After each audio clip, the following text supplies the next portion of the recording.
We often think of miracles as magic tricks, sudden, arbitrary bursts of power descending from a distant god, while we wait quietly on earth for the sky to open. Ancient mystical and biblical texts describe this passivity as a symptom of spiritual darkness, a willing blindness to the way reality actually operates. According to the testaments of the patriarchs, when individuals surrender to ego and base passions, they lose their divine intellect.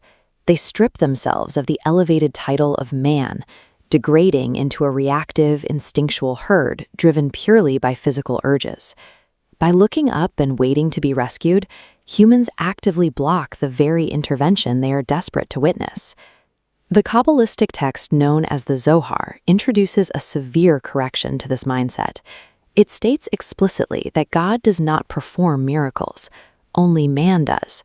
The power to alter physical reality arrives through a grueling, active, and internal transformation of the person seeking the miracle.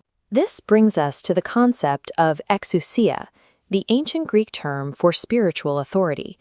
Wielding it requires an absolute, agonizing self-reckoning.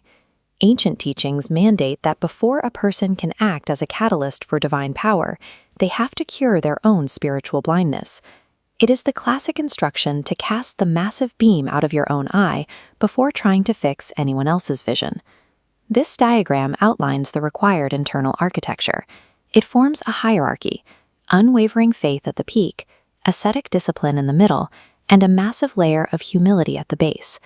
Without humility, the structure collapses. Pride must be entirely submerged into the divine will. True authority never elevates the individual holding it.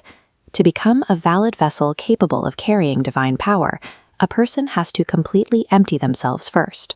Once an individual has endured this internal preparation, the focus shifts to the mechanism of delivery, how a vessel actually transmits authority into the physical world. Ancient texts describe multitudes following the historical miracle workers in search of manna. This is the bread of heaven, the specific spiritual sustenance required to feed a soul. True manna is the act of profound, edifying conversation. It is the verbal transmission of knowledge used to correct human thoughts and redirect actions. This visualization shows how communion happens through speaking. It functions as a direct transfer mechanism, bridging the gap between two minds to pass along the light of understanding.